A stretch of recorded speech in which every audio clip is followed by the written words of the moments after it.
Ladies and gentlemen, welcome.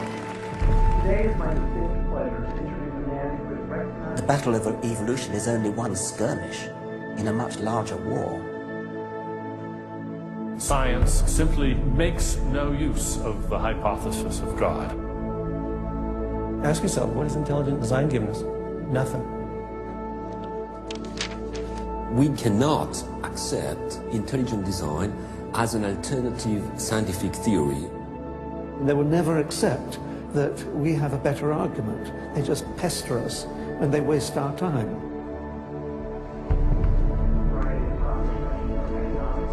Civil rights, to how to ruin your life in 10 easy steps. Today, Ben is speaking on the topic that has become increasingly important to him over recent years. While Ben has always been an ardent supporter of science, lately he has noticed an alarming trend in the scientific establishment that could have dire consequences for every American. Without further ado, please join me in giving a warm welcome for Mr. Ben Stein. Thank you. Thank you very much. Thank you very, very much. Thank you. Thank you very much, everybody. Thank you very much, gangsters. Thank you very, very much. Freedom is the essence of America. We're talking about freedom of speech, freedom of assembly, freedom from fear, freedom of religion. Martin Luther King said, America is essentially a dream, and he said it is a dream of freedom and equality, and freedom is the way to equality. And America simply would not be America without freedom. In every turning point in our history, the decision has always been about freedom. Freedom is what makes this country great. Freedom has allowed us to create, to explore, to overcome every challenge we have faced as a nation. But imagine if these freedoms were taken away. Where would we be? What would we lose? Well, unfortunately, I no longer need to imagine. It's happening. We are losing our freedom in one of the most important sectors of society, science. I have always assumed that scientists were free to ask any question, to pursue any line of inquiry without fear of reprisal. But recently, I've been alarmed to discover that this is not the case. It all began when I met evolutionary biologist Richard Sternberg in Washington, D.C. His life was nearly ruined when he strayed from the party line while serving as editor of a scientific journal affiliated with the prestigious Smithsonian Museum of Natural History. Your office was over there?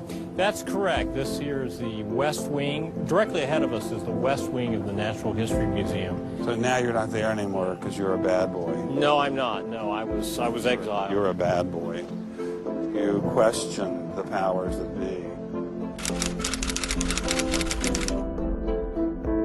What was Dr. Sternberg's crime? He dared to publish an article by Dr. Stephen Meyer, one of the leading lights of the intelligent design movement. The paper ignited a firestorm of controversy merely because it suggested intelligent design might be able to explain how life began. As a result, Dr. Sternberg lost his office, His political and religious beliefs were investigated, and he was pressured to resign. The questioning of Darwinism was a bridge too far for many. The mentioning of intelligent design that occurs at the end of the paper was over the top. And I think the intelligent design proponents have raised a number of very important questions. And you wanted to get those questions brought up and discussed. Placed on the table. Placed on the table. People were so upset about it. They were so upset that you could see they had a physical, emotional reaction. Wow. They were saying that Stephen C. Meyer is a well-known Christian, that Stephen C. Meyer is an intelligent design proponent, that Stephen C. Meyer is a Republican. It was all couched in terms of religion, politics, and sociology. The way the chair of the department put it is that I was viewed as an intellectual terrorist. Terrorist.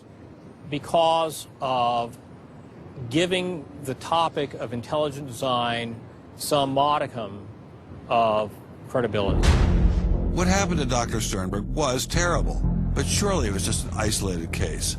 I was still pretty skeptical, so naturally I checked in with the head of the Skeptics Society, Michael Shermer. So I can't prove there is no God, or Yahweh in your case, any more than I can prove there is no Isis, Zeus, Apollo, Brahma, Ganesha, Mithras, Allah, or for that matter, the flying spaghetti monster. And think about just one thing. Why would the aliens look like this? Well, these are bipedal. Who drew that? Skepticism, it's not a position you take. It's just an approach to claims. This one is called the borderlands of science, where sense meets nonsense. Is intelligent design nonsense? Well, it's unproven, so in that sense, it's nonsense. So I would put it in the sort of shaded areas between good, solid science and total nonsense. You know, it's sort of 3/4 of the way toward the nonsense side.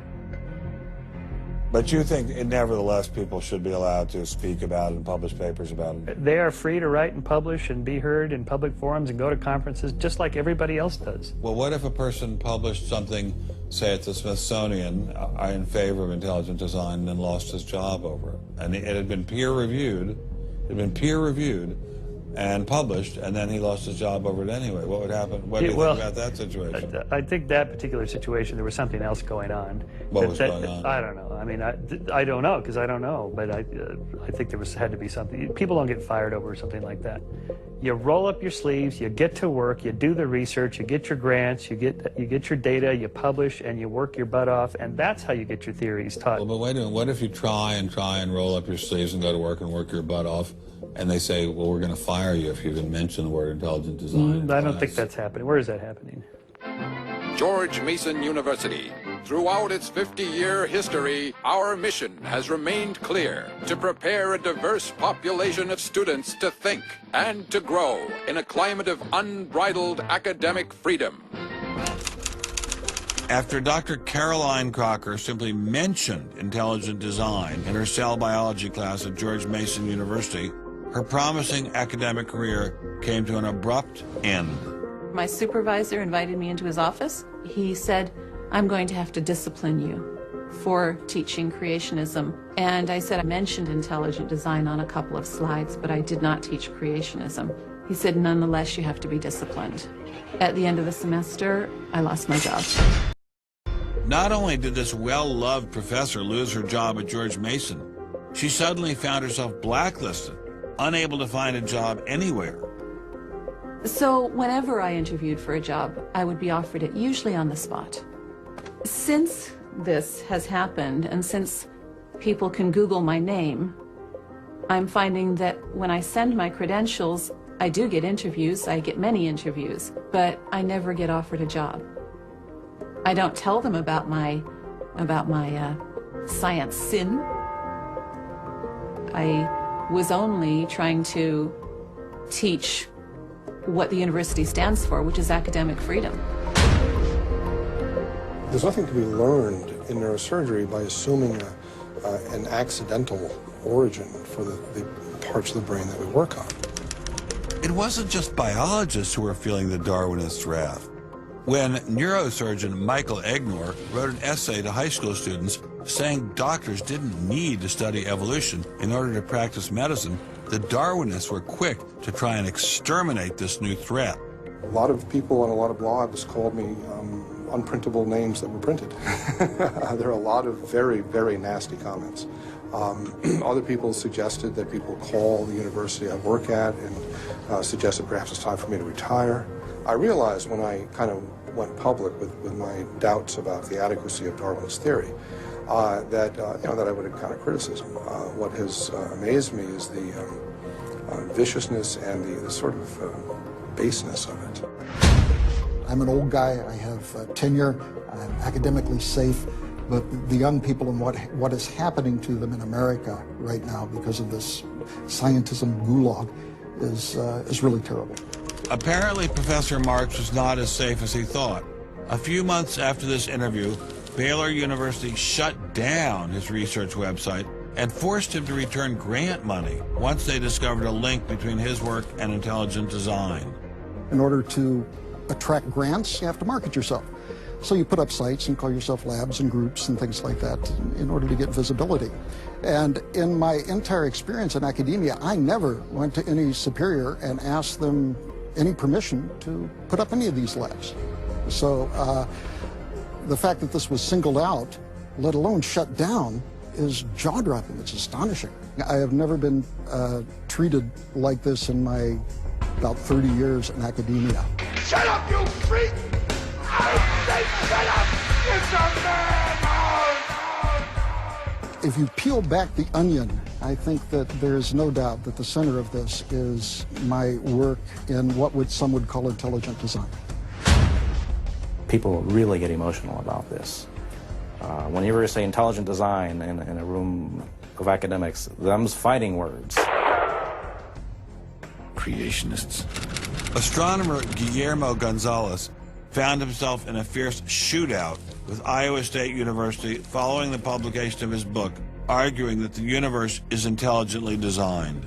Despite a stellar research record that has led to the discovery of several planets, his application for tenure was denied, putting his career in jeopardy. I worried about my tenure a little bit in 2005 when the petition was being circulated because I viewed that as a strategy of Hector Avalos and his associates to try to poison the atmosphere on campus against me because he knew I wasn't tenured yet and I was very vulnerable.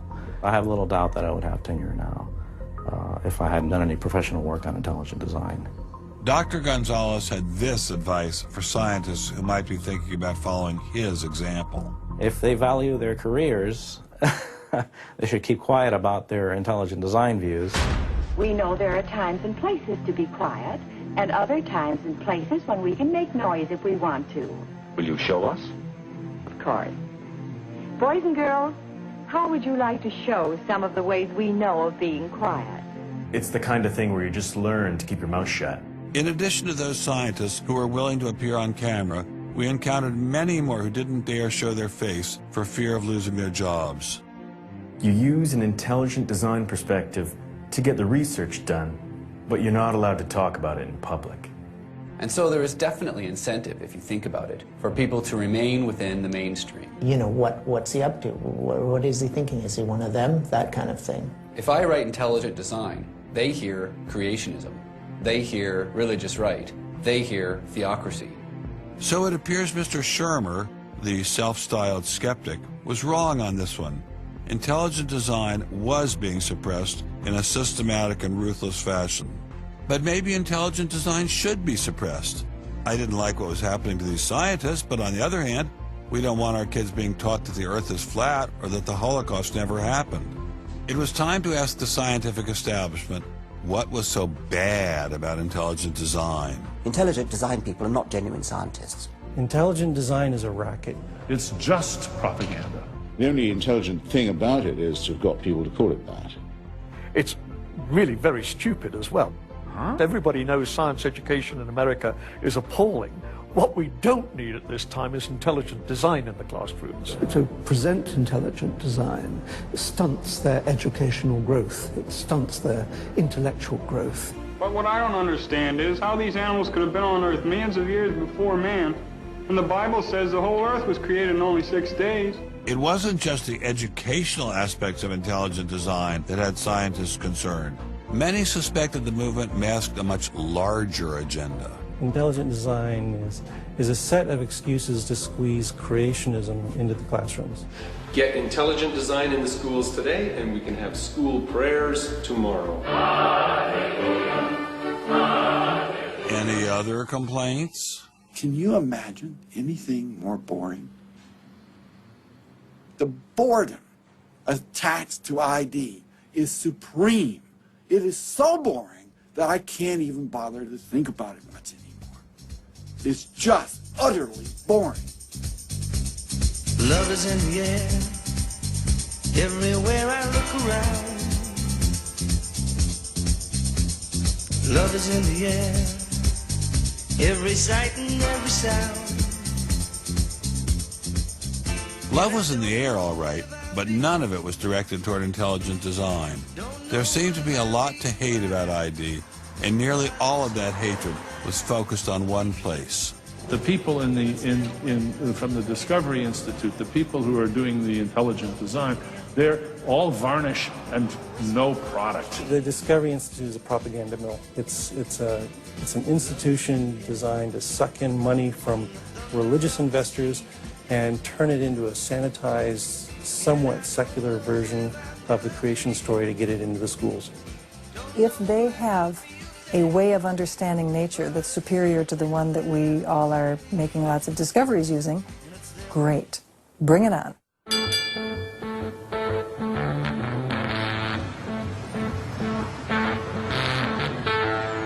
We are really, really lost.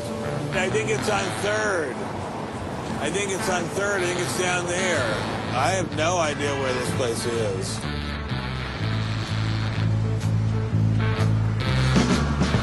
I guess I'll just keep walking. Do you have any idea where the Discovery Institute is? Have you ever heard of that? Never heard of it. Okay, thank you. How are you, sir? Good. Do you have any idea where the Discovery Institute is? Not a clue. Discovery Institute.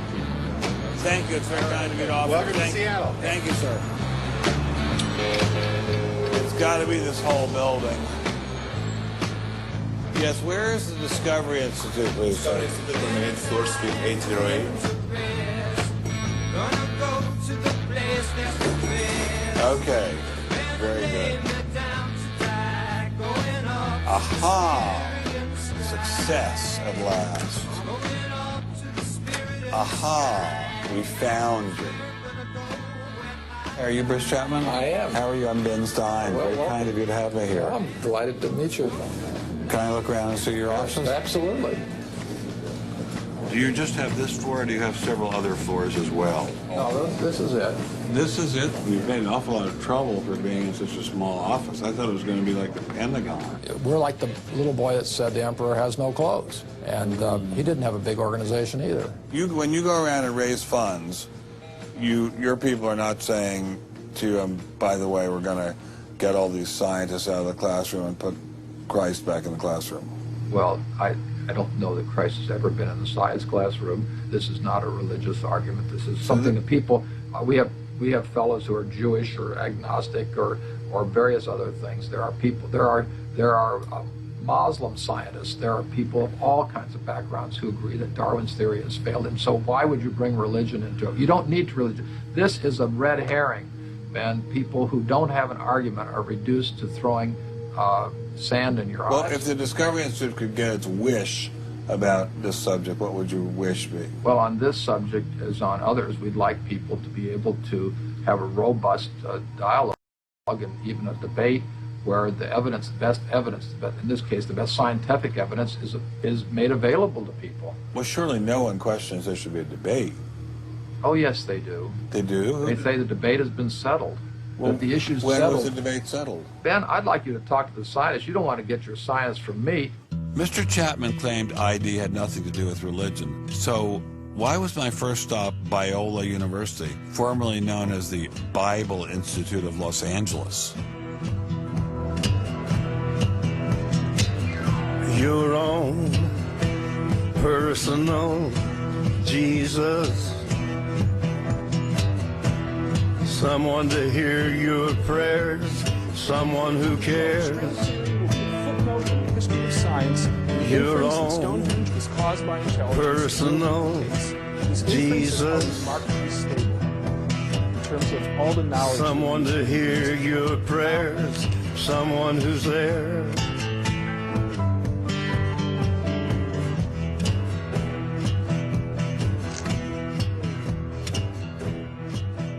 How much money have you ever gotten from Jerry Falwell? $0. How about Pat Robertson? 0. Are you a minister? No. Are you a priest? No. Pastor? No. Youth pastor? I did teach Sunday school once. Has this all been resolved? I mean, aren't we all Darwinists now? Except for a few cranks like you? Well, it's a funny thing that questions that aren't properly answered don't go away.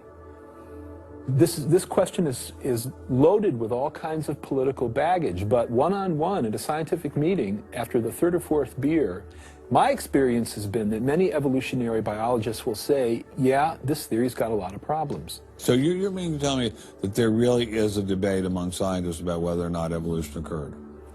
Well, evolution is a kind of funny word. It depends on how one defines it. If it means simply change over time, even the most rock-ribbed fundamentalist knows that the history of the Earth has changed, that there's been change over time. If you define evolution precisely, though, to mean the common descent of all life on Earth from a single ancestor via undirected mutation and natural selection, that's textbook definition of neo-Darwinism. Biologists of the first rank have real questions. But the modern theory of intelligent design is just microwaved creationism. I don't think that's the case. Creationism, properly understood, begins with the Bible and says, how can I fit the Bible into the data of science? Intelligent design doesn't do that. Intelligent design is the study of patterns in nature that are best explained as a result of intelligence. So intelligent designers believe that God is the designer? Not necessarily. Intelligent design is a minimal commitment scientifically to the possibility of detecting intelligent causation.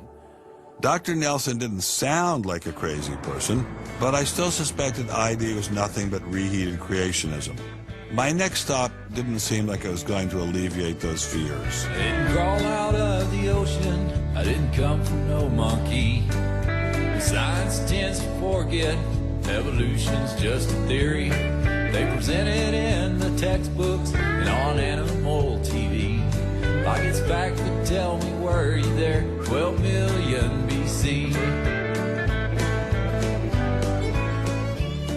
Evolution is from an intelligent design perspective, is perfectly acceptable if the sense is that how did the design get implemented? The issue is there real design there, and are these material mechanisms like natural selection, are these adequate to account for everything we see in biology? And our argument is no, it's not. But Darwin produced all this evidence from his travels and his studies at the Galapagos that evolution explained things. If you look at the history of science, people often have a good idea and then they decide just to run with it. And they say, we're going to apply this everywhere. And so Darwin takes his idea of natural selection and says, I'm going to explain all of life with it. I mean, physics used to be Newtonian physics. Newton was physics. And then we got to look to Einstein, general relativity. It's not, Newton isn't enough. Well, I think likewise what we're finding with Darwin is that he had some valid insights, but it's not the whole picture.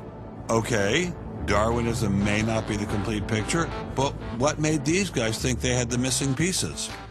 I put this question to Dr. Stephen Meyer, author of the paper that originally got Dr. Sternberg in so much trouble. It's hard to believe that this little town is the headquarters of giant Microsoft, which enabled Mr. Gates to become fantastically rich. Maybe that's what Steve Meyer's doing. Maybe this is somehow going to make him fantastically rich. We'll pin him down like a butterfly on a butterfly board. Butterfly on a killing board. Coffee shop straight ahead. Newton is buried in the geniuses corner at Westminster Abbey, right? That's correct, yeah. Darwin is also buried in Westminster Abbey. Right, and so is Darwin. Right near each other, right? And you're here in Redmond in a little building without a sign. Right? And you're obviously an incredibly smart guy, but how dare you challenge someone who's buried in the geniuses corner next to Newton at Westminster Abbey? Well, it may seem a little cheeky, but it's what scientists are supposed to do. When I was in Cambridge, one of my supervisors often advised us to beware the sound of one hand clapping, which was a way of saying if there's an argument on one side, there's bound to be an argument on the other. And what I found in studying the structure of the argument in The Origin of Species is that for every evidence-based argument for one of Darwin's two key propositions, there is an evidence-based counter-argument. Well, but is it a debate? I mean, there's just you and a couple of other guys in a dinky little office downtown, say on one side, and there's the faculties of all the great universities of the world on the other side. Speaking with a great uniform and authoritative voice. Right. Yeah. Well, in any case, the debate really isn't going to be settled by numbers. It's going to be settled by the evidence and the arguments. While I was still in Bill Gates country, Dr. Meyer recommended I check in with molecular biologist Jonathan Wells. What kind of names do they call you? Creationist. What do you say back to them when they say you're a creationist? Well, I usually don't get the opportunity. What's at stake for you personally here? First of all, I love science. I think the way Darwinism corrupts the evidence, distorts the evidence, is bad for science. Well, the other scientists would tell you to just shut up if you love science, okay? Because you're sort of being a bomb thrower into science. I am upsetting the apple cart, and I think it deserves to be upset in this case. Why? Because the evidence is being distorted to prop up a theory that I think doesn't fit it. Was Darwinism really that bad? Perhaps a change of scenery would give me a fresh perspective. Quand je t'ai vu au coin de la rue, tout est vide, j'ai cru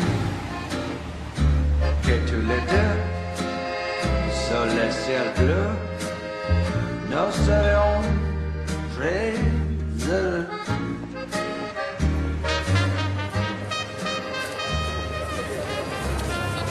Mr. Berlinski, I assume?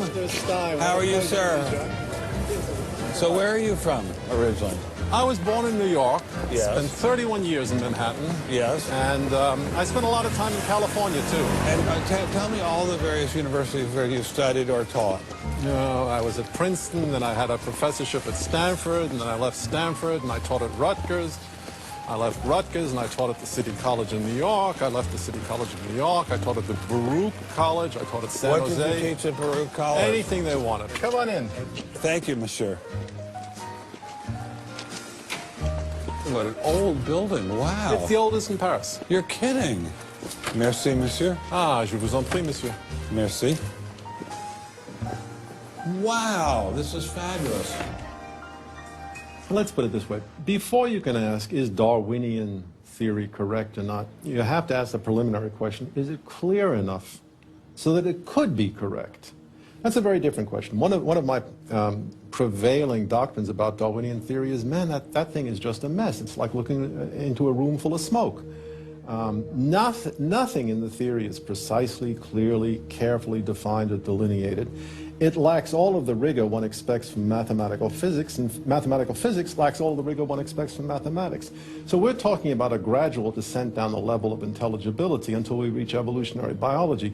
We don't even know what a species is, for heaven's sakes. So his theory is smoke, but elegant smoke. There's a certain elegance to it, but you know, I think Einstein had the appropriate remark. He preferred to leave elegance to his tailor. A room full of smoke? That certainly wasn't what I was hearing from prominent Darwinists like Richard Dawkins. Evolution is a fact. It's a fact which is established as securely as essentially any other fact that we have in science. Richard Dawkins is so confident that evolution is a fact, and that therefore God doesn't exist, that he has devoted his entire life to spreading the evolution gospel. I'm an atheist with respect to the Judeo-Christian God because there is not a shred of evidence in favor of the Judeo-Christian God. It is completely right to say that since the evidence for evolution is so absolutely, totally overwhelming, nobody who looks at it could possibly doubt that if they were sane and not stupid. So the only remaining possibility is that they're ignorant, and most people who don't believe in evolution are indeed ignorant. But the people I spoke with weren't ignorant. They were highly credentialed scientists. So there had to be something else going on here. So you think the whole theory of evolution is false, or just certain parts of it? Well, again, evolution is a slippery word. I would say minor changes within species happen. But Darwin didn't write a book called How Existing Species Change Over Time. He wrote a book called The Origin of Species. He purported to show how this same process leads to new species, in fact, every species. And the evidence for that grand claim is, in my opinion, almost totally lacking. How does Darwin or Darwinism say that life began? Well, he didn't know, and in fact, nobody knows. So Darwinism, strictly defined, starts after the origin of life and deals only with living things. Well, how can there be a theory about life without a theory about how life began? Well, a grand overarching evolutionary story, of course, does include the origin of life, but Darwin's theory doesn't begin until you have the first cell. Well, does someone have a theory about how life began?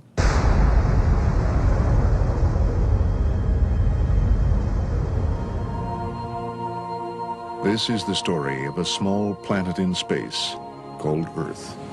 For a typical Darwinian explanation of how life originated, Dr. Wells directed me toward this documentary. The chemical elements essential for life, hydrogen, oxygen, carbon, and nitrogen, were now in place. What was needed was a way of combining them. Perhaps the energy came from lightning. Whatever it was. Excuse me? Whatever it was, energy managed to arrange these chemical ingredients in just the right way. Whatever it was? I was hoping for something a little more scientific. The most popular idea has been that life emerged spontaneously from primordial soup. In 1953, Stanley Miller mixed water, methane, ammonia, and hydrogen to simulate the early Earth's atmosphere.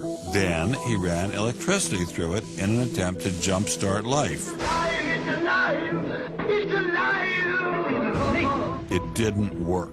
While the initial results seemed promising, 50 years later, most serious scientists have abandoned this approach in favor of alternate theories. Prominent Darwinist Michael Roos attempted to explain one of them to me. He wasn't kidding. How did we get from an inorganic world to the world of the cell? Well, one popular theory is that it might have started off on the backs of crystals. My crystal ball. Molecules piggybacked on the back of crystals forming, and that this led to more and more complex. But of course, the nice thing about crystals is every now and then you get mistakes, mutations, and that this opens the way for natural selection. But at one point there was not a living thing, and then there was a living thing. How did that happen? Well, that's just I've just told you. And I don't see any reason why you shouldn't go from very simple to more and more complex to more and more complex. I don't either, but I don't know how you get from mud to a living cell. That's my question. Yes, well, I've told you. I think it's on the back Try of one more crystals. time. On the backs of crystals. On the backs of crystals is at least one hypothesis, yes. So that's your theory, and you think that is more likely and less far-fetched than intelligent design? I think it is. I wouldn't put Ben Stein's money on Dr. Roos's joyriding crystals, but it did make me wonder, what were the chances of life arising on its own? It's been speculated that probably there would have to be a minimum of about 250 proteins to provide a minimal life function. If that's really true, then I think it's almost inconceivable that life could have happened in some simple step-by-step way. Okay, so the simplest form of life requires at least 250 proteins to function. What's so difficult about that? Welcome to the Casino of Life. Who wants to spin for a chance to win? Oh, sure. I'll give it a shot. What do I win? Take a look at this. Huh? How about the world's first single-cell organism? This perfectly aligned string of proteins could be yours. Now, take a spin.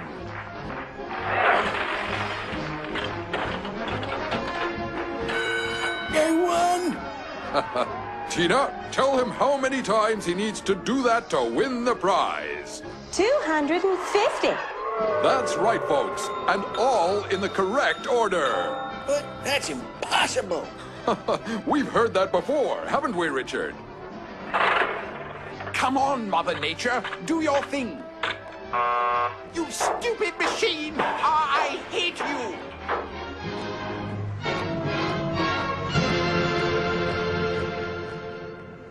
We're talking about something that's staggeringly improbable, roughly 1 in a trillion, trillion, trillion, trillion, trillion, trillion. Let all of life choose a million, a trillion, trillion. The number is essentially zero. Something has to skew nature to choose the ones that work. So, in the game of life, it looks as if the house always wins. Luckily, some serious scientific minds have figured out a way to beat the odds. Directed panspermia. When faced with the overwhelming problem of the origin of life, Nobel Prize winner Francis Crick proposed this theory, that life was seeded on Earth, which basically means aliens did it. Crystals? Aliens? I thought we were talking about science, not science fiction. We don't know what caused life to arise. Did it arise by a purely undirected process? Or did it arise by some kind of intelligent guidance or design? And the rules of science are being applied to actually foreclose one of the two possible answers to that very fundamental and basic and important question. So the rules of science say we will consider any possibility except one that is guided. Exactly. No matter how life began, on the backs of crystals or in the test tube of some intelligent designer, everyone agrees it started with a single cell. But what is a cell? Let me ask you a question. Yeah. Darwin wrote The Origin of Species in 1859, published it in 1859. He had an idea of the cell as being quite simple, correct? Yeah, everybody did. Okay. If he thought of the cell as being a Buick, what is the cell now in terms of its complexity by comparison? A galaxy. If Darwin thought a cell was, say, a mud hut, what do we now know that a cell is? More complicated than a Saturn V. So what is in a cell as far as we know now? A world that Darwin never could have imagined. I needed someone who could give me a glimpse into this world. So we went to molecular biologist Doug Axe. Think of a cell as being a nanofactory, a factory where, on a very small scale, digital instructions are being used to make the components of the factory. Here we have the famous DNA double helix. You can see the two helical strands that are intertwined and wind around each other on the outside of the molecule. This is the material that stores all of our genetic information. In higher life forms, this will be the equivalent of something like a gigabyte of information stored in the molecules that form the individual chromosomes, all packed within the nucleus, which is a tiny fraction of the entire cell size. So what does DNA do? Well, the information in DNA ends up providing the information for sequencing the amino acids to make protein. We have information in a one-dimensional form that provides the information for a three-dimensional form.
I'm finally just beginning to grasp the complexity of the cell.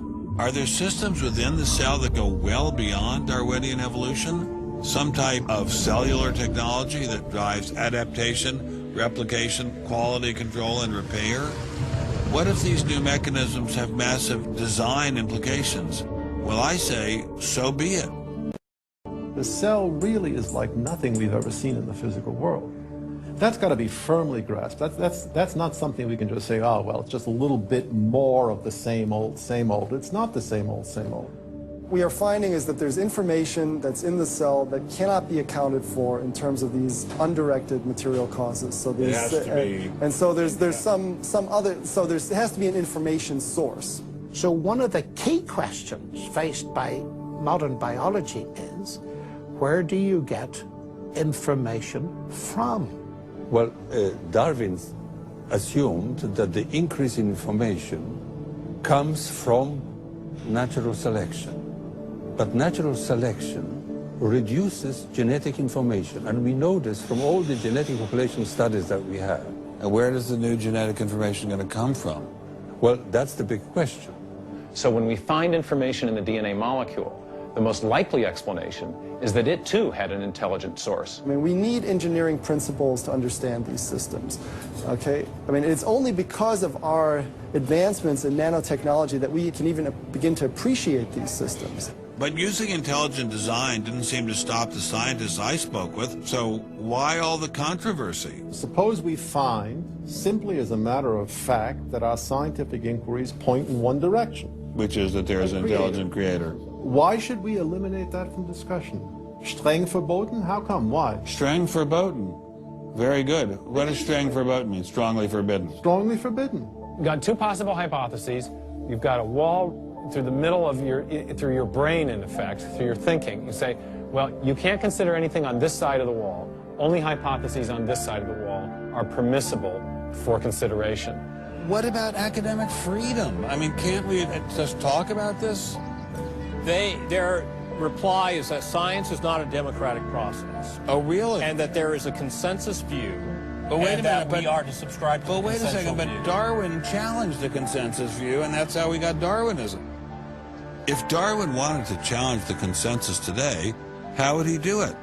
Science isn't a hobby for rich aristocrats anymore. It's a multi-billion-dollar industry. And if you want a piece of the pie, you've got to be a good comrade. Scientific ideas. How we get them to you, the people. Every idea must be inspected to ensure that it is safe. All theories must pass through a series of checkpoints. First, the Academy. Getting a controversial theory through the Academy can be dangerous. Few people know this better than Congressman Mark Souder. He uncovered a targeted campaign led by individuals within the Smithsonian and the National Center for Science Education to destroy Dr. Sternberg's credibility. If you want peer reviews, if you want to be published, if you want to go to respected institutions, the core view does not tolerate dissent. There's kind of a, this is the way it is, and anybody who's a dissenter should be squashed. Are you going to be on my side if I let you up? Sure, Tick, sure. I'm on your side. Just let me up. I'll do anything you say. Souder isn't the only one who has witnessed the Academy's tactics. Journalist Larry Witham has seen similar behavior during his 25 years of covering the evolution controversy. Once you're thick in science, you can't question the paradigm. But if you want to get grants, if you want to be elected to high positions, if you want to get awards as a promoter of public education of science, you can't question the paradigm. People cannot be trusted to form their own opinions. This business about open-mindedness is nonsense. Why is the scientific establishment so afraid of free speech? There is this fear that if one aspect of the theory is closely scrutinized, there's going to be an unraveling. Who are you? Oh, I am the great and powerful Wizard of Oz.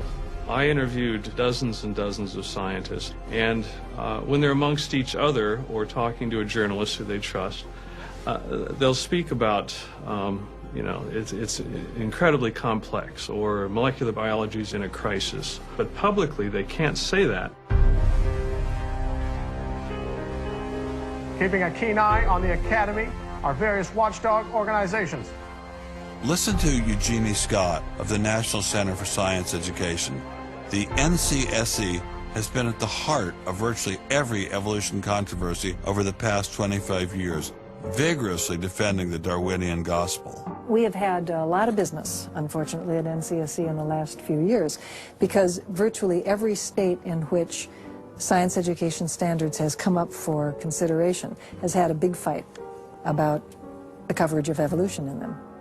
NCSE was started by a group of scientists and teachers who were very concerned because in the late 70s and early 80s there were a lot of attempts to pass equal time for creation science and evolution laws. And clearly this is something that neither scientists nor teachers liked. It wasn't exactly help the creationists are coming, but it's, you know, kind of along those lines. Most scientists just throw up their hands and say, creationists, they drive me crazy, you know, you handle it. We've worked a lot with science education organizations. The most important group we work with is members of the faith community, because the best kept secret in this controversy is that Catholics and mainstream Protestants are okay on evolution. Are you sure about that, Eugenie? Liberal Christians have been fighting with conservative Christians for so long that they'll side with anybody against the fundamentalists. And Eugenie Scott says, well, welcome over. There's a kind of science defense lobby, or an evolution defense lobby in particular. They are mostly atheists, but they are desperately wanting to be friendly to mainstream, sensible religious people. And the way you do that is to tell them that there's no incompatibility between science and religion. But is there really an incompatibility? Can't we believe in God and Darwin? Implicit in most evolutionary theory is that either there's no God or God can't have any role in it. So naturally, as many evolutionists will say, it's the strongest engine for atheism. If they called me as a witness, and a lawyer said, Dr. Dawkins, has your belief in evolution, has your study of evolution turned you towards atheism? I would have to say yes. And that's the worst possible thing I could say for winning that court case. So people like me are bad news for the science lobby, the evolution lobby. By the way, I'm being a hell of a lot more frank and honest in this interview than many people in this field would be. Working hard to keep ideas in check are our friends in the media. Morning, paper. Paper, mister?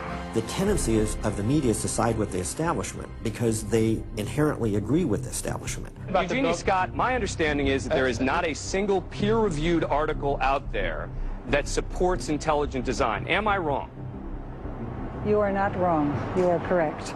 I believe that we get coverage, but we always get coverage like we're the outsider, not like it's an even debate. But instead of merely reporting news, he analyzes it, often expressing his personal opinions. We constantly deal with reporters who refuse even to report the correct definition of intelligent design. They, over and over again, talk about life is so complex, God must have done it. Just admit it, it's religion. Very simple. You just can't, it's religion.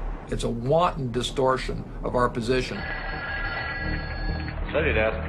I've got a hot story here. You can look at Associated Press stories, and the same sentence will appear in those stories for 10 years. Intelligent design says that life is too complex. It's called a boilerplate.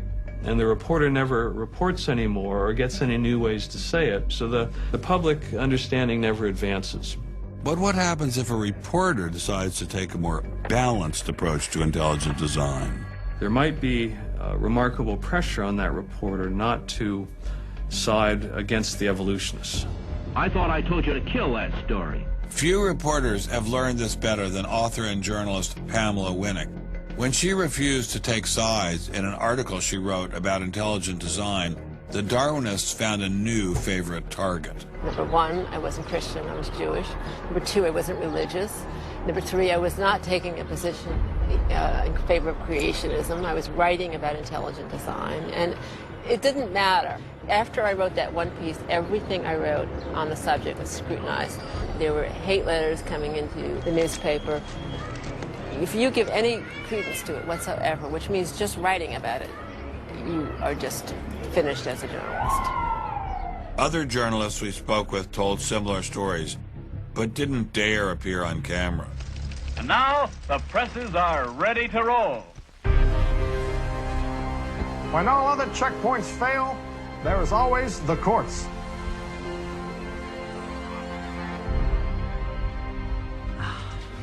We have spent an enormous amount of time trying to prove to the court what everybody already knows, that intelligent design is a particular religious belief. But I thought scientific questions were settled by the evidence, not by taking people to court and suing them. How do other countries deal with such disputes?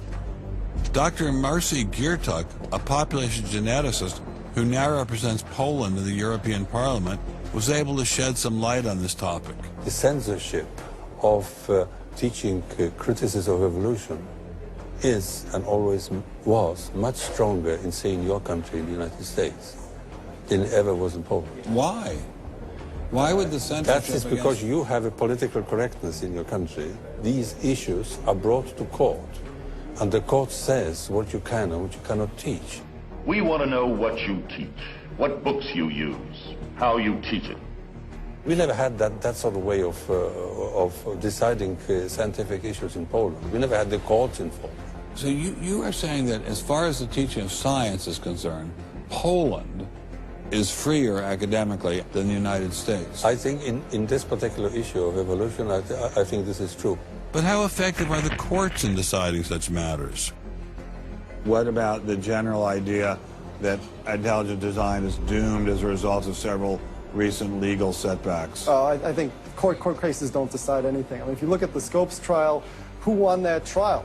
It wasn't the evolutionists. I mean, it was the Tennessee law was upheld, barring evolution. And yet, in the popular imagination, Scopes is the hero. Inherit the Wind, that movie, which is really bogus history based on the Scopes trial, has carried the day. These issues go much deeper than any decision by a judge. The evolution debate does seem to run much deeper than the courts, much deeper even than science. To generate this level of hostility, ID must threaten something at the very core of the Darwinian establishment.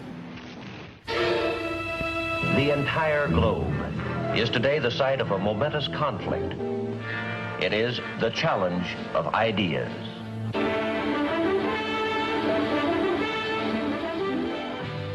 I am Edward R. Murrow. For a little while, I would like to review with you the great conflict of our times, one which demands and must get the attention and the involvement of each one of us. This conflict over the principles of evolution has become a religious war. It really is no longer about scientific investigation. It is total competition with an antagonist who is putting into it everything within his capability. The situation has reached a point where many of evolution's top apologists have switched from defending Darwinism to attacking religion in what they see as a bid to stamp out intelligent design at the source. Richard Dawkins is the best example of this. His recent book, The God Delusion, has sold over 1 million copies worldwide. The God Delusion is my long-expected, long-worked-on, full-frontal attack on religion.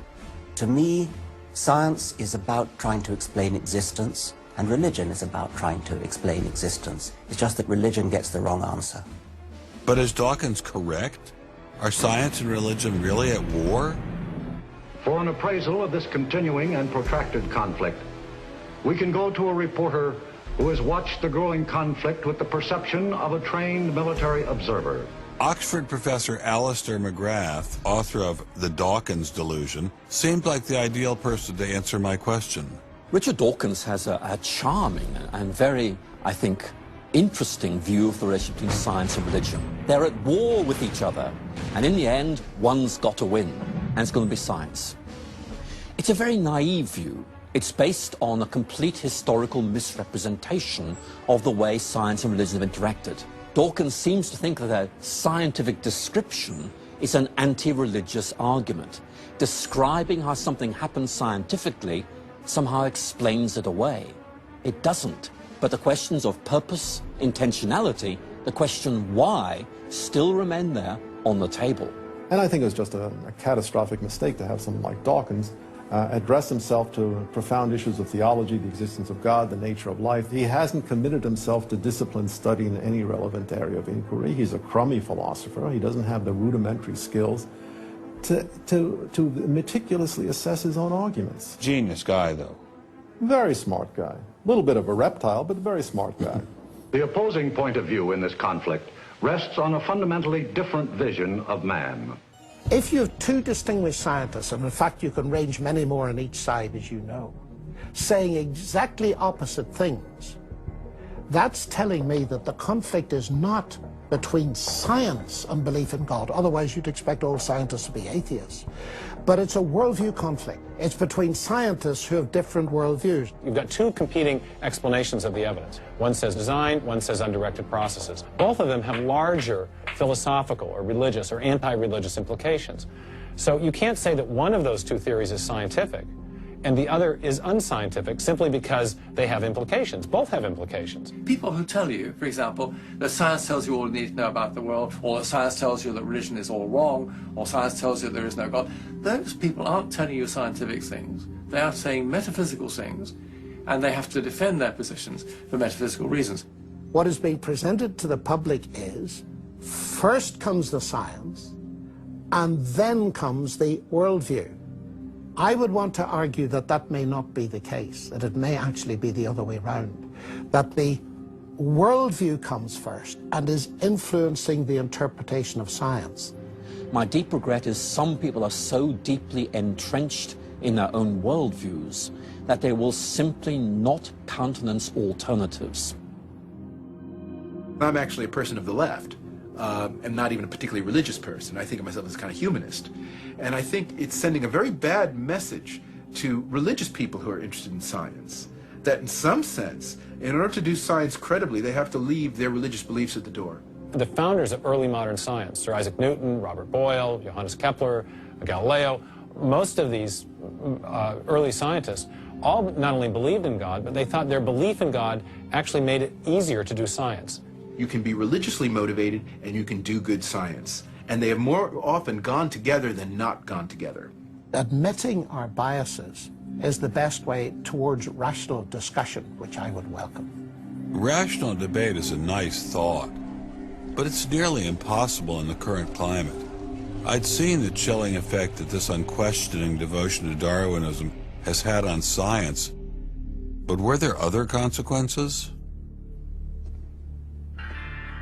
No gods, no life after death, no ultimate foundation for ethics, no ultimate meaning in life, and no human free will are all deeply connected to an evolutionary perspective. You're here today and you're gone tomorrow, and that's all there is to it. Dr. Will Provine, professor of the history of biology at Cornell University, gave us another disturbing glimpse into where Darwinism can lead. Oh, I was a Christian, but I never heard anything about evolution because it was illegal to teach it in Tennessee. Dr. Provine's first biology professor changed all that. He started talking about evolution as if it had no design in it whatsoever. And I came up to him and I said, "You've left out the most important part." And he said, "If you feel the same way at the end of one quarter, I want you to stand up in front of the students in this class and tell them this deep lack in evolution."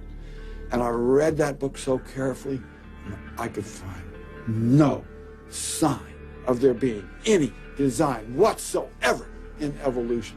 And I immediately began to doubt the existence of a deity. But it starts by giving up an active deity, then it gives up the hope that there's any life after death. When you give those two up, the rest of it follows fairly easily. You give up the hope that there's an immanent morality. And finally, there's no human free will. If you believe in evolution, you can't hope for there being any free will. There's no hope whatsoever of there being any deep meaning in human life. We live, we die, and we're gone. We're absolutely gone when we die. Dr. Provine is no stranger to the prospect of death. Nearly a decade ago, he was diagnosed with a large brain tumor. Let's suppose my tumor comes back, as it almost certainly will. Well, I'm not going to sit around like my older brother did last year, and he was dying of ALS, Lou Gehrig's disease. He wanted desperately to die, but we couldn't help him die. I don't want to die like that. I'm going to shoot myself in the head long before then. I'm going to do something different. I hope these are empty words for my friend, Dr. Provine, because shortly after this interview was recorded, he learned his brain tumor had returned. I don't feel one bit bad about holding the views that I do. There's not anything in the views I hold that makes me, oh, I wish I had free will, or, oh, I wish there were a God. I don't ever wish that. Dr. Provine's deconversion story was typical amongst the Darwinists we interviewed. Biologist P.Z. Myers, who runs the pro-Darwin, anti-religion blog Pharyngula, says science eroded his faith as well. I never hated religion. I found religion quite comfortable, and I liked the people in it. What led to the atheism was learning more about science, learning more about the natural world, and seeing these horrible conflicts with religion.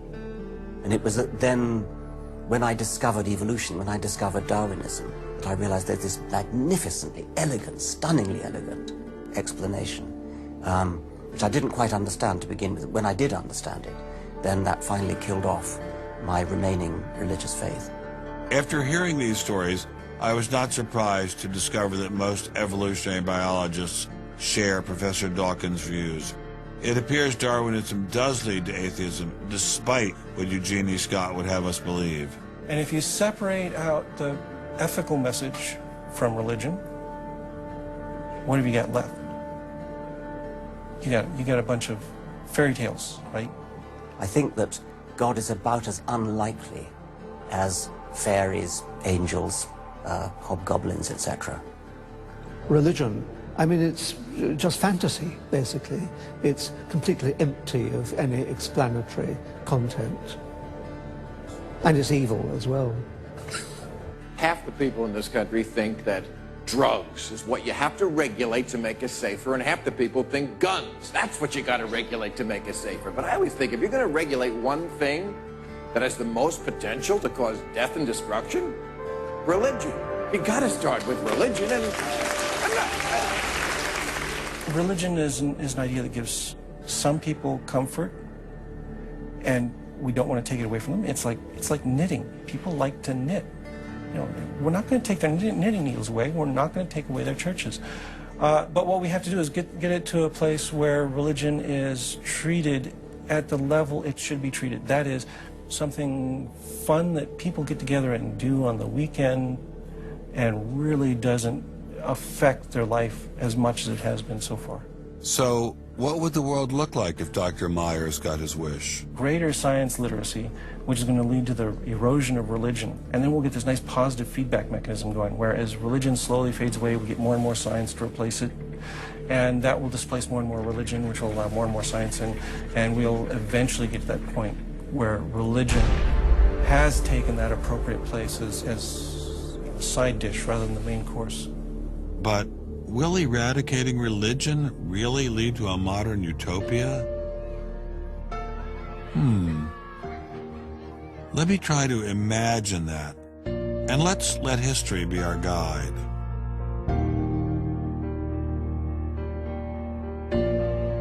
In part, I think Matthew Arnold put his hands on it when he spoke about the withdrawal of faith. There is a connection between a society that has at least a minimal commitment to certain kinds of transcendental values and what human beings permit themselves to do one to the other. That got me thinking, what other societies have used Darwinism to trump all other authorities, including religion? As a Jew, my mind leapt to one regime in particular. The connection between Hitler and Darwin is, of course, historically a difficult connection because they were separated by a good many years. One was English, one was German.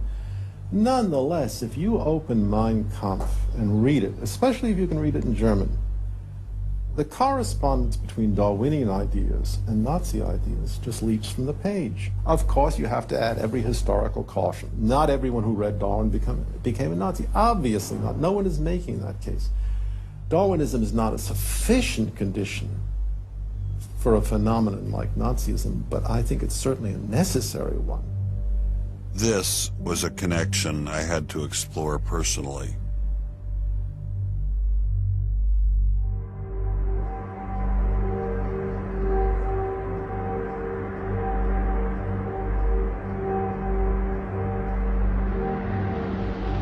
American officers arrive at a Nazi institution seized by First Army troops. Under the guise of an insane asylum, this has been the headquarters for the systematic murder.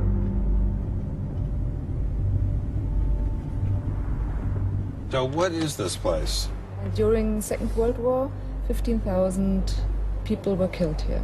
Why were they killed? They were killed because they were people with handicaps. Why kill them? What's the point of killing them? People who were not able to work, people who were not able to live by themselves, that they were useless eaters. Useless eaters. And life unworthy of living. This idea grew up in the 20s. So long before National Socialism, biologists, anthropologists, they thought that maybe mankind could, or the government could interfere into the growth of the population. I see. And they had the utopia that they would have a society without illness and without handicap. Alles Lebensschwache geht in der Natur unfehlbar zugrunde. Wir Menschen haben gegen dieses Gesetz der natürlichen Auslese in den letzten Jahrzehnten furchtbar gesündigt. Wir haben unwertes Leben nicht nur erhalten, wir haben ihm auch Vermehrung gewährt.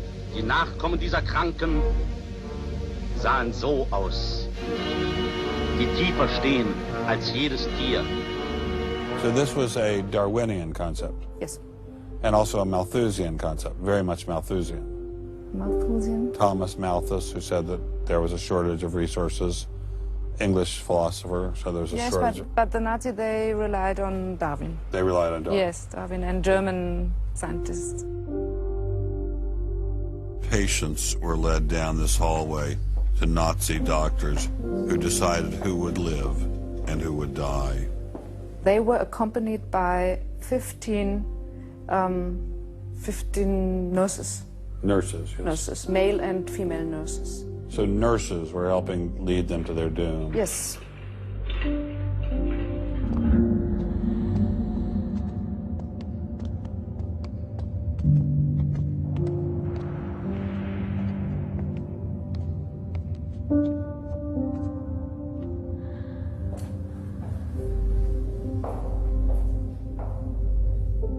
So were the prisoners told they were taking a shower? Yes, they were taking a shower, and here was 1 or 2 showers.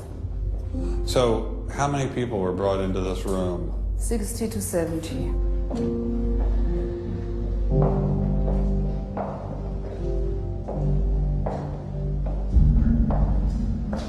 So what is this? This is the dissection table. Do you ever think to yourself, the sane ones were the ones lying here having their brains removed? The insane one was Dr. Gorgas and all the other people No, did? no, I don't think that, because I think those people who killed here, they were very sane, because they had their purposes. They had purposes? Yes. I don't think they were insane.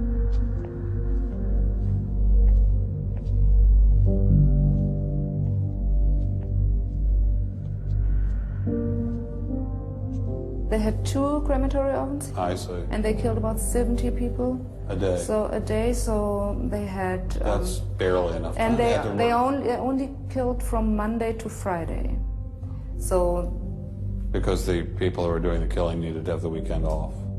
If you met Dr. Gorgas today, what would you say to him? I don't know. I don't think that it's my role to tell him something.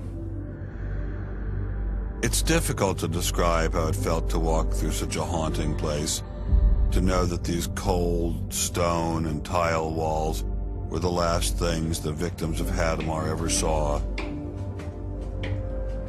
I wanted to explore this connection further, so I met with the author of From Darwin to Hitler, Dr. Richard Weikart.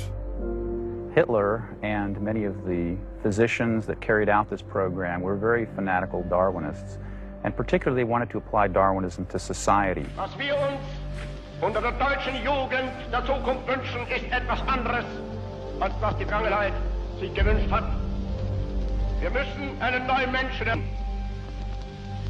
auf das unser Volk nicht an den typischen Degenerationserscheinungen dieser neuen Zeit runde geht. Many of these people in the 19-teens, 1920s who were putting forward some of these ideas about racism were considered the leading scientists. These were Darwinists who were taken seriously by fellow academics. It's not to say that all academics believed it. These leading academics, were there any of them who were Americans? There were plenty of Americans who were saying similar kinds of things. Not only were Americans saying such things, they were pioneers in this fledgling science known as eugenics. They thought they could help evolution along by sterilizing the so-called feeble-minded and prohibiting them from getting married. Physicians who are aware of the history of 20th century American medicine harbor some bad feelings towards Darwinists because of eugenics. And eugenics, which was an attempt to breed human beings, it was the darkest chapter of American medicine ever. There were 50,000 people involuntarily sterilized because they were deemed unfit to breed, basically. Eugenics isn't just history. The spirit of the movement lives on today. Margaret Sanger was the head of Planned Parenthood. She was very fanatical in her promotion of eugenics. In fact, Planned Parenthood was all about birth control for the impoverished and lower classes to try to help improve the species.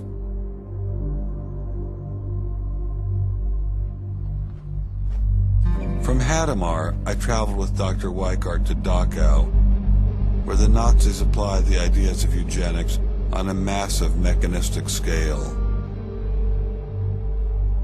When it was a fully functioning concentration camp, and what was the purpose of it? I mean, part of it was to repress political enemies. What was the rest of the purpose? Well, beyond the repression of the political enemies, which was its purpose at the very beginning, then later on it transformed into repressing racial enemies. And sometimes those categories overlapped because sometimes they thought that these people were political enemies because they were inferior biologically. The war itself was part of the Darwinian struggle for existence for Hitler. And he saw the extermination of the Jews as one of those fronts to this warfare going on as this Darwinian struggle for existence. Would you say that Hitler was insane? No, I wouldn't say he was insane. I think he had imbibed some very, very wrong ideas. And in fact, I think he took the logic of them in certain ways that brought him to take very radical solutions for them. Would you say he was evil? Oh, I'd definitely say he was evil. Is there such a thing as evil? Oh, I think there is. And is there such a thing as good? Oh, definitely.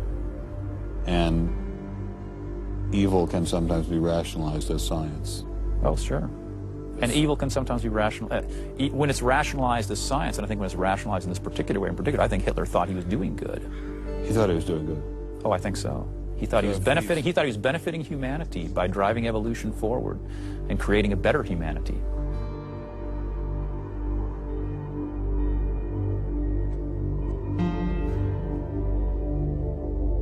Before leaving Dachau, I stopped by the memorial commemorating the thousands of Jews who were killed there in excruciating conditions. I know that Darwinism does not automatically equate to Nazism. But if Darwinism inspired and justified such horrific events in the past, could it be used to rationalize similar initiatives today? There's a good German expression, so fängt es immer ein. I mean, it always begins in the same way. Something to remember in the context of United States discussions of euthanasia and abortion. It always begins in the same way. There seems to be an excellent argument for getting rid of useless people by killing them. Or at least it seems excellent to the people advancing the argument. It's a love affair with death and, the euthanasia and this movement going on, which I find appalling. And the idea is that, immediately rid our society of anybody who might be a drain, and think of people in economic terms. And I think that's where some of the Darwin fits in, actually. It's just a devaluing of human life. First of all, if you take seriously that evolution has to do with, the transition of life forms, and that life and death are just natural processes, then one gets to be liberal about abortion and euthanasia. All of those kinds of ideas seem to me follow very naturally from a Darwinian perspective, a deprivileging of human beings, basically. And I think that people who want to endorse Darwinism have to sort of take this kind of viewpoint very seriously. And when we see an elite, and it is an elite that controls essentially all the research money in science, saying there is no such thing as moral truth, science will not be related to religion. I mean, it's essentially official policy of the National Academy of Science that religion and science will not be related. I mean, hey, that cuts off a lot of debate, doesn't it? What's going to happen if this doesn't change? Well, I think we're watching it happen, aren't we? I needed time to think, so I traveled to the birthplace of this idea.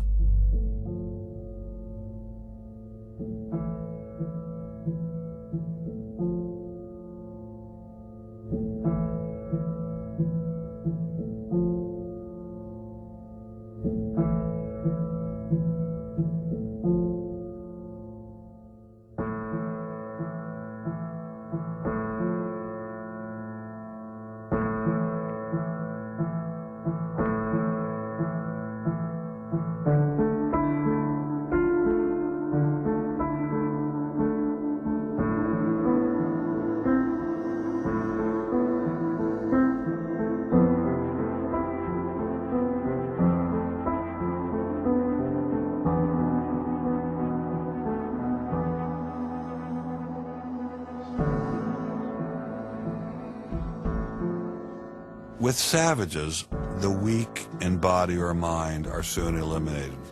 We civilized men, on the other hand, do our utmost to check the process of elimination. We build asylums for the imbecile, the maimed, and the sick. Thus, the weak members of civilized societies propagate their kind. No one who has attended to the breeding of domestic animals will doubt that this must be highly injurious to the race of man. Hardly anyone is so ignorant as to allow his worst animals to breed. Charles Darwin, The Descent of Man, 1871.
Throughout the Cold War in Germany, there was this wall erected to keep ideas out. It was erected by people who held an ideology, that were afraid of a competition from other ideas that would come into their society. And what we're seeing happening in science today is very much like that. But I think that's just a strategy for protecting a failing ideology from competition. America didn't become the great nation that it is by suppressing ideas. It progressed by allowing freedom of speech and freedom of inquiry.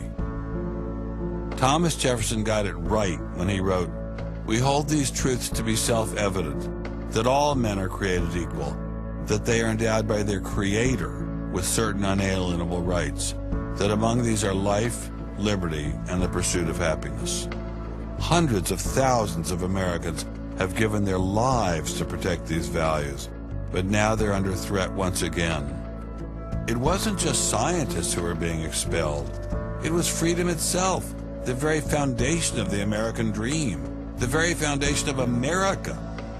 If we allowed freedom to be expelled in science, where would it end? The Darwinian establishment is so massive and so entrenched, it appears impenetrable. I couldn't bring it down myself, but I could at least confront those who had expelled the scientists I'd met. What would you say if you had Eugenie Scott sitting next to you? What would you say to her? I would ask her, by what authority does she and those like her presume to declare what is and is not science? You know, he's sort of made himself martyr of the day. They've gotten a lot of mileage out of, you know, poor Rick Sternberg. And we got lip service from the leadership of the Smithsonian, but I didn't feel they ever followed through. We went into the Smithsonian looking for answers, but we ran into the same stone wall as Congressman Souter. We're not authorized to do this, so it's a stop. I'm going to the office what we do.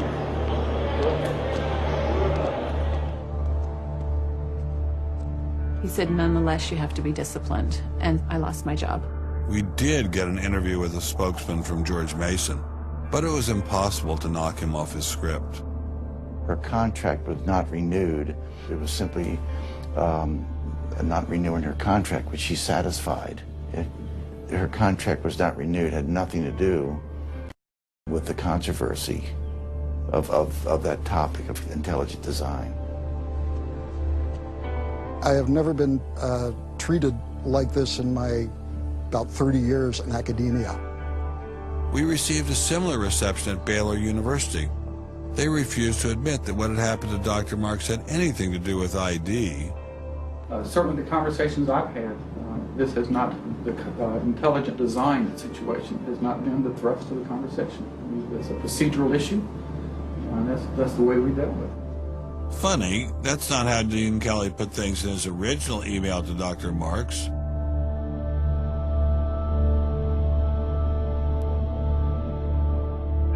I'm not mixing my religion with my science. The questions that I ask in my intelligent design research are perfectly legitimate scientific questions.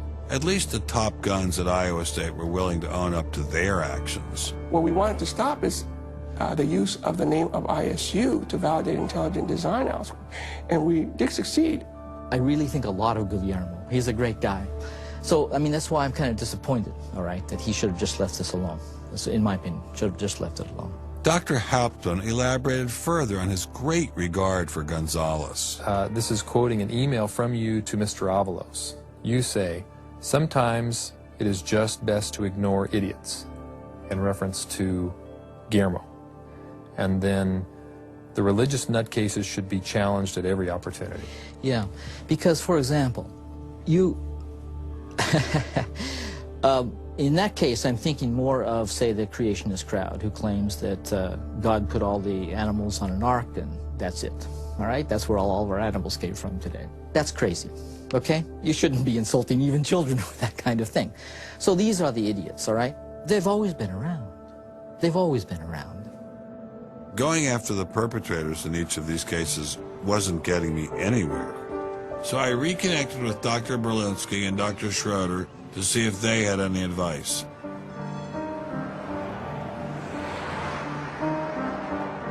There's a boundary to what science will accept right now. I think the parallel is exactly this wall coming down. Ask any Berliner on from the east side what it meant to have the wall come down. If it is possible to make a break in the wall that will allow academia to ask these fundamental questions that exist and allow them in the science classrooms as well. It'd be nice to see the scientific establishment lose some of its prestige and power. It'd be nice to see other questions being opened up. Above all, it'd be nice to have a real spirit of self-criticism penetrating the sciences. What can I do to bring down the wall? Is there anything I can do? Make it apparent to the world that a wall exists. There are vast numbers of persons who talk about academic freedom. And there is academic freedom as long as you're on the correct side of the wall. But if you're on the wrong side of the wall, as we mentioned a few moments ago, you lose tenure, and that's a given. I took Dr. Schroeder's words to heart. Obviously, I couldn't take down the wall myself, but I could confront one of its modern architects.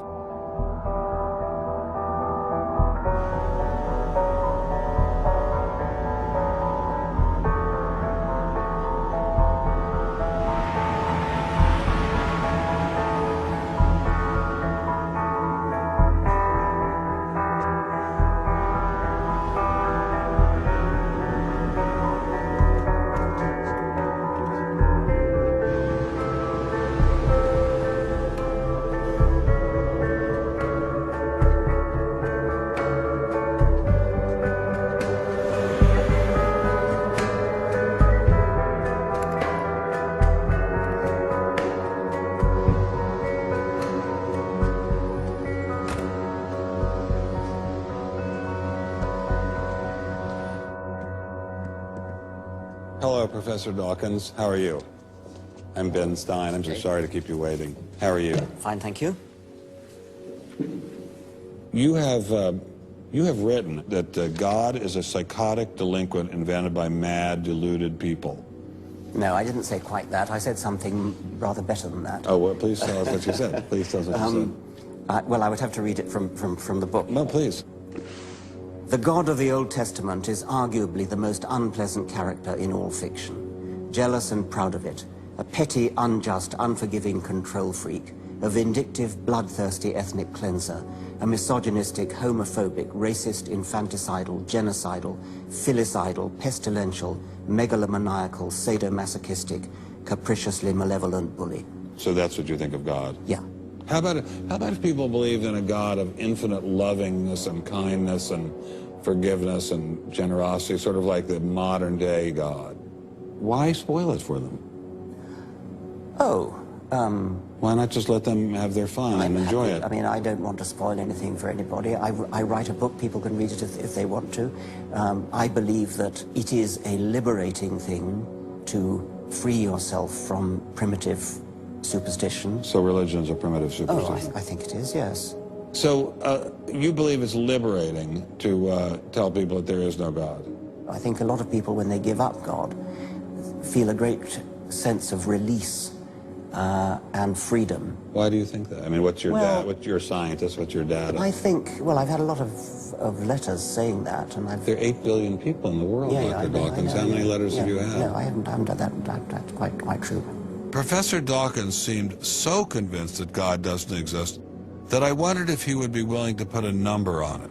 Well, it's hard to put a figure on it, but I mean, I'd put it as something like, 99% against or something. Well, how do you know it's 99%? I don't. Say not 97%. No, I did. You asked me to put a figure on it, and I'm not comfortable putting a figure on it. I think I just think it's very unlikely. What? But you couldn't put a number on it? No, of course not. So it could be 49%. Well, it would be. I mean, I think it's unlikely, and it's quite far from 50%. How do you know? I don't know. I mean, I put an argument in the book. Well, then who did create the heavens and the earth? Why do you use the word who? You see, you immediately beg the question by using the word who. Well, then how did it get created? Well, by a very slow process. Well, how did it start? Nobody knows how it started. We know the kind of event that it must have been. We know the sort of event that must have happened for the origin of life. And what was that? It was the origin of the first self-replicating molecule. Right, and how did that happen? I told you we don't know. So you have no idea how it started? No, nor has anybody. Nor has anyone else. What do you think is the possibility that intelligent design might turn out to be the answer to some issues in genetics or in evolution? It could come about in the following way. It could be that at some earlier time, somewhere in the universe, a civilization evolved by probably some kind of Darwinian means to a very, very high level of technology and designed a form of life that they seeded onto perhaps this planet. Now, that is a possibility and an intriguing possibility. And I suppose it's possible that you might find evidence for that if you look at the details of biochemistry, molecular biology. You might find a signature of some sort of designer. Wait a second. Richard Dawkins thought intelligent design might be a legitimate pursuit?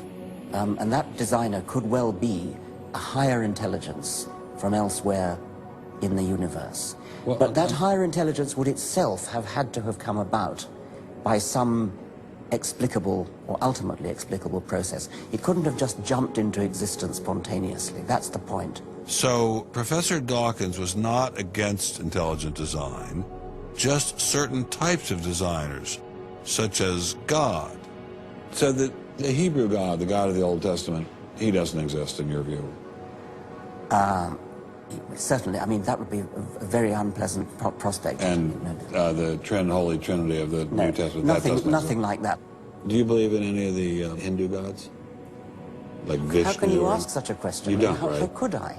I mean, why would I, given that I don't believe in any others? You don't believe in the Muslim God? No. I mean, why do you even need to ask? Well, I just wanted to be sure. So you don't believe in any God anywhere? Any God anywhere would be completely incompatible with anything that I've said I assume. Yeah. I just wanted to make sure. You don't believe in any God anywhere? No. What if after you died you ran into God? He said, what have you been doing, Richard? I mean, what have you been doing? I've been trying to be nice to you. Yeah. I gave you a multi-million-dollar paycheck over and over again with your book, and look what you did. Bertrand Russell had that point put to him, and he said something like, "Sir, why did you take such pains to hide yourself?" But if the intelligent design people are right, God isn't hidden. We may even be able to encounter God through science, if we have the freedom to go there. What could be more intriguing than that?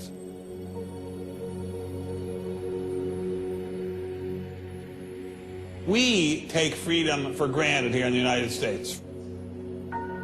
Freedom is what this country is all about.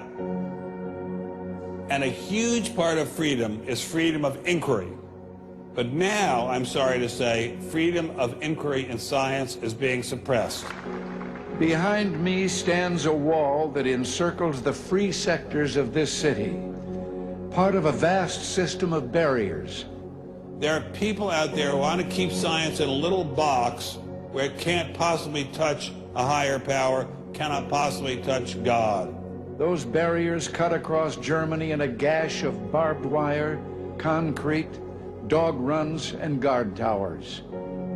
If you believe in God, and you believe that there is an intrinsic order in the universe, and you believe that it's the role of science to try to pursue and understand better that order, you will be ostracized. I'm frightened by this, but I'm not going to let it stop me from investigating and from speaking. The wall cannot withstand freedom. What I'm asking for is the freedom to follow the evidence wherever it leads. My hope is that there'll be enough independent thinking scientists who don't like to be told what to think. People on both sides of the argument being prepared to talk and listen. And above all, a willingness to keep these dialogues open. It might allow a lot of very good scientists to be scientists who aren't being allowed to be scientists right now.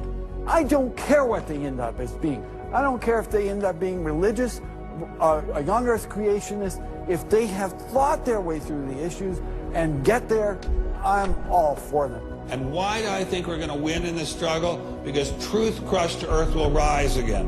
To find out what's true has a value all of its own. If it has additional good consequences, so be it. Because no lie can live forever. I believe that science gives us one perspective on the world, and our religious insight gives us another perspective on the world. And by putting the two together, they will see more deeply and more truly. And if we will stand up for freedom, freedom is the victor. And if we all do that, we will overcome.